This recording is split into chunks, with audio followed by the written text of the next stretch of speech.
चलें जी, वॉक करते हैं। देखें रोड कितनी साफ़ की हुई है इन्होंने। विंटर आने से पहले ना, स्नो पड़ने से पहले इधर रोड्स एक दफ़ा सारी फिर रीन्यू कर देते हैं। ये देखें जी, अब दो रास्ते जा रहे हैं, एक किस तरफ और एक किस तरफ। अब ये मेरे पर डिपेंड करता है कि मेरे लिए कौन सा रास्ता सीधा है, मैं उस पर चलूँगी। तो ये रास्ता मेरे लिए सीधा नहीं है, ये वाला सीधा है, इसलिए मैं इस पे वॉक करूँगी। ऐसे ही अल्लाह ताला ने हमें ज़िंदगी गुजारने के भी दो रास्ते बता दिए हैं। ऐसे ही फ्री में हम पैदा नहीं हुए कि जाएं दुनिया में और जानवरों की तरह खा पी आएँ और बस सोएं और खाएं और पिएं और बस ऐसे ही ज़िंदगी गुजार के तो वापस अल्लाह ताला के पास चले जाएं। इंसानों का ये सिस्टम नहीं है। इंसान को जब अल्लाह ताला ने पैदा किया है तो फिर उसका मैनुअल कुरान पाक की शक्ल में भी फिर उतारा कि अब इस पे आप लोगों को इसको फॉलो करना है अपनी इस 5-6 फुट की मशीनरी को चलाने के लिए। लेकिन अफसोस इस बात का है कि हमने अपनी मशीन के उस मैनुअल को खोल के ही नहीं देखा। उसमें जो हदायत हमें दी गई हैं उनको हमने फॉलो ही नहीं किया। तो जब हम नहीं करते तो फिर गलत रास्ते पे चल पड़ते हैं, क्योंकि जो शुरू में ही कुरान जहाँ से शुरू होता है, सूरत अल-फातिहा से हम कुछ दिन पहले भी स्टार्ट किया तो पढ़ रहे थे कि सूरत अल-फातिहा जो है अल्लाह ताला, ये एक दुआ है जो इंसान ने अल्लाह ताला की और इंसान के दरमियान बातचीत हो रही है। उसमें इसे मुनाजात का नाम भी दिया जाता है, सूरत शुक्र भी कहते हैं, सूरत शिफा भी कहते हैं, और भी बहुत सारे नाम हैं क्योंकि सबसे बेहतरीन और अहम सूरत है। तो इस सूरत में जो अहम चीज़ है वो यही है कि हम अल्लाह ताला से इसमें हिदायत मांगते हैं, इहदिनस सिरातल मुस्तकीम, कि या रब हमें सीधा रास्ता दिखा। और फिर हम आगे कहते हैं सिरातल लज़ीना अनअमता, कि हमें रास्ता भी उन लोगों का दिखा जिन पर तेरा इनाम हुआ, उन लोगों का नहीं कि जो गुमराह हो गए। इस दुआ के नतीजे में फिर आगे सूरत बकरा से पूरा कुरान शुरू हो जाता है। फिर अल्लाह ताला हमें एक मैप देते हैं कि आप लोगों ने जो दुआ की थी वो दुआ आपकी कबूल हो चुकी है। अब उसके लिए आप लोगों को करना क्या है आगे। अब आप अगले सफ़े पर जाएं, अगले उस पे सूरत पे जाएं तो उधर से शुरू हो जाएगा कि आपने अब ज़िंदगी गुजारनी कैसे है। तो इसलिए जब हम सूरत नास को से सूरत अल-फातिहा से शुरू करते हैं तो हमें फिर सूरत नास तक उसे पहुंचाना चाहिए, ताकि हमें पता चले कि हमारा ज़िंदगी गुजारने का तरीका क्या है। इसी वजह से तो कहते हैं कि हर बच्चा जो है फितरत पे पैदा होता है, बाय बर्थ हर बच्चा ही मुसलमान होता है। वो तो बाद में फिर हम जो हैं उसके वालिदैन जो हैं वो उसे मुसलमान, ईसाई या मजूसी बनाते हैं। तो लेकिन जब हम शऊर में आ जाते हैं तब तक के तो इसी वजह से सारे गुनाह भी माफ़ है ना छोटे बच्चों के, कि कोई उस पर बालिग होने तक आप पे कोई इतनी वो नहीं है, पूछ गूछ नहीं है। लेकिन जैसे ही आप शऊर की में कदम रखते हैं, बालिग हो जाते हैं, पढ़ना लिखना सीख जाते हैं, दुनिया देख लेते हैं,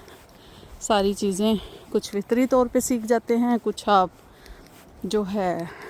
आप फितरी तौर पे कुछ चीज़ें अल्लाह ताला ने आप में डाली हैं, कुछ आप अपने माशरे से, अपने घर से, अपने वालिदैन बहन भाइयों से, स्कूल कॉलेज से, इधर से सीखते हैं। तो फिर अल्लाह ताला ने कहा है कि अब आप जो है आपके आज़ादी के दिन ख़त्म हुए हैं, अब आपको एक बुक दी गई है जिसके अल किताब जिसको कहा गया है कि ये कोई आम किताब नहीं है, ये ख़ास किताब है। अल का लफ्ज़ अरबी में जिसके साथ अल लगता है वो अहमियत के लिए लगता है कि ये इसकी बहुत अहमियत है। तो आपने इसको पढ़ना है और फिर इसके मुताबिक ज़िंदगी गुजारनी है। तो बड़ा ही सिंपल सा और सीधी सी बात है, اب اس کے باوجود اگر ہم نہیں کرتے، نہیں سمجھتے، تو ہمارے پاس 60-70 سال کی زندگی جی کے جب ہم واپس جائیں گے تو ہم سے جب سوال ہوں گے جاتے ہی، تو ہمارے پاس کوئی جواب نہیں ہوگا، کوئی ایسا ریزن ہم نہیں دے سکیں گے کہ یا اللہ میری یہ مجبوری تھی، میری وہ مجبوری تھی، جب کہ اللہ تعالیٰ نے یہ دیکھے کچھ سفر چلی ہوں نا، ایسے ہی قرآن کے اب چلتے ہوئے ہی چیزیں یاد آ رہی ہیں کہ دیکھیں کچھ عرصہ آپ قرآن پڑھتے بھی ہیں، چلتے ہیں، پھر زندگی میں ایسے مقام آ جاتے ہیں، ایسے موڑ آ جاتے ہیں کہ پھر آپ کو 2 راستے نظر آتے ہیں، 2 سے زیادہ بھی آ سکتے ہیں، ایک جنت کا ہوتا ہے اور ایک دوزخ کا ہوتا ہے۔ یہ آپ کا نا پروسیس ساری زندگی چلتا ہے، تو پھر آپ کی زندگی میں ایسا موڑ آتا ہے کہ آپ کو دیکھنا پڑتا ہے اب میں اس راستے کی بجائے اس والے پہ مڑ جاتی تو میں اپنی منزل سے بھٹک جانا تھا، میں نے جہاں پہ پہنچنا ہے میں نے وہاں سے دوسری طرف چلے جانا تھا۔ تو یہ بس چیز، اور فرض کرے اگر میں اس پہ چلی بھی گئی ہوں، واپس پھر اللہ تعالیٰ آپ کو موقع دے گا، واپس پھر ایک موڑ آئے گا کہ آپ سیدھے راستے پہ چل سکتے ہیں۔ تو یہ انسان کا، یہ ایک ہماری استاذہ نے نا ایک ایگزامپل کے ذریعے صراط مستقیم سمجھایا تھا، تو آج یہ روڈ پہ چلتے ہوئے مجھے وہی یاد آ رہی تھی، تو وہ دیکھیں وہی سارا کچھ ہو رہا ہے۔ تو یہ ایک جنت اور جہنم کا جو راستہ ہے نا، اس میں بڑے موڑ آتے ہیں،